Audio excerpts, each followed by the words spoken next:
آپ کا تیسرا سوال کہ ہم شری کرشن شری رام کو پیغمبر مان سکتے ہیں کہ نہیں. محمد صلی اللہ علیہ وسلم فرماتے ہیں, صحیح حدیث ہے مشکات المصابی کی جلد نمبر 3 میں حدیث نمبر 5373 میں, جس کا ذکر ہے احمد بن حنبل میں جلد نمبر 5 میں صفحہ نمبر 265 اور 266 میں. اللہ کے رسول فرماتے ہیں کہ اللہ سبحانہ و تعالیٰ نے اس زمین پہ 1,24,000 پیغمبر بھیجے ہیں, لیکن نام سے قرآن مجید میں صرف 25 کا ذکر ہے. آدم علیہ السلام, نوح علیہ السلام, ابراہیم علیہ السلام, موسیٰ علیہ السلام, عیسیٰ علیہ السلام, محمد صلی اللہ علیہ وسلم, نام سے 25. لیکن قرآن مجید میں لکھا ہے سورہ فاطر میں سورہ نمبر 35 آیت نمبر 24 میں وَإِن مِّنْ أُمَّةٍ إِلَّا خَلَا فِيهَا نَذِيرٌ, نہیں ہے کوئی امت جس میں اللہ سبحانہ و تعالیٰ نے خبردار کرنے والا نہیں بھیجا. اللہ تعالیٰ فرماتے سورہ رعد میں سورہ نمبر 13 آیت نمبر 7 میں وَلِكُلِّ قَوْمٍ هَادٍ, اور ہر قوم میں ہم نے ہدایت دینے والا بھیجا. نام سے صرف 25 کا ذکر ہے. اللہ کے رسول فرماتے 1,24,000 پیغمبر ہے. آپ مجھ سے پوچھے ہیں ہو سکتا ہے کہ شری کرشن پیغمبر تھے, کیا ہو سکتا ہے کہ شری رام پیغمبر تھے؟ کیونکہ قرآن مجید میں شری کرشن یا شری رام کا ذکر نہیں آتا ہے, نہیں کوئی صحیح حدیث میں آتا ہے. اسی لیے میں یہ نہیں کہہ سکتا ہوں کہ یہ پیغمبر تھے.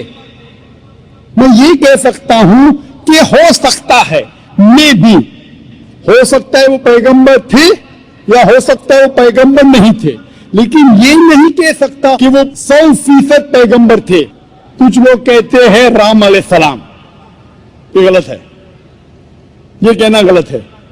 تو شری کرشن شری رام ہو سکتا ہے پیغمبر تھے, ہو سکتا ہے نہیں تھے, لیکن اگر وہ پیغمبر تھے, جتنے بھی پیغمبر محمد صلی اللہ علیہ وسلم کے پہلے آئے وہ صرف اپنے لوگوں کے لیے بھیجے گئے تھے, اپنی قوم کے لیے, اور ان کا پیغام محدود تھا ایک وقت کے لیے. اسی لیے آج آپ چاہے انڈیا میں جی رہے ہیں یا امریکہ میں یا UK میں یا سعودی عربیہ میں, آج آخری پیغمبر جو قرآن میں لکھا ہے سورہ انبیاء میں سورہ نمبر 21 آیت نمبر 107 میں وَمَا أَرْسَلْنَاكَ إِلَّا رَحْمَةً لِلْعَالَمِينَ, ہم نے محمد صلی اللہ علیہ وسلم کو نہیں بھیجا لیکن صرف رحمت بنا کے سارے عالمین کے لیے, سارے انسانیت کے لیے, سارے جہاں کے لیے. کیونکہ محمد صلی اللہ علیہ وسلم آخری پیغمبر تھے, وہ صرف مسلمان یا عربوں کے لیے نہیں بھیجے گئے تھے, وہ ساری انسانیت کے لیے بھیجے گئے تھے. تو آج چاہے آپ ہندوستان میں رہ رہے ہیں یا USA میں یا UK میں یا سنگاپور میں یا سعودی میں, آپ کو ماننا چاہیے آخری پیغمبر محمد صلی اللہ علیہ وسلم میں. اور یہ لکھا ہے ہندو مذہب کی کتاب میں بھی. جس طریقے سے آپ نے کہا قلقی اوتار کے بارے میں, اس کے اوپر تقریر دی تھی میں نے لاسٹ سیٹرڈے, ایک ہفتہ پہلے 15 تاریخ کو اسی سٹیج پہ ایک ہفتے پہلے میں تقریر کیا تھا. محمد صلی اللہ علیہ وسلم کا ذکر مختلف مذہبی کتابوں میں, اور اس میں نے قلقی اوتار کا بھی ذکر کیا تھا. لکھا ہے قلقی پرانا میں چیپٹر نمبر 2 میں ورس نمبر 4, 5, 7, 11 اور 15 میں کہ قلقی اوتار آئیں گے, یہ بھوشیوانی ہے.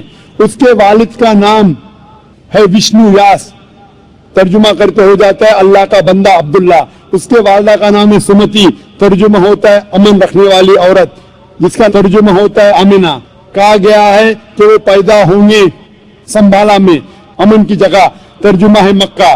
وہ پیدا ہوں گے اس سنبھالا دیش کے صدر کے گھر میں. ہم جانتے ہیں محمد صلی اللہ علیہ وسلم قریش خاندان میں پیدا. اس طریقے سے ڈیٹیل میں نے ذکر کیا تھا ایک ہفتے پہلے قلقی اوتار. یہ قلقی اوتار ہے آخری پیغمبر محمد صلی اللہ علیہ وسلم. آپ یہ بات اپنے والد سے کہہ سکتے, اور انشاءاللہ ہم دعا کریں گے کہ آپ کے والد کو بھی ہدایت ملے. السلام علیکم.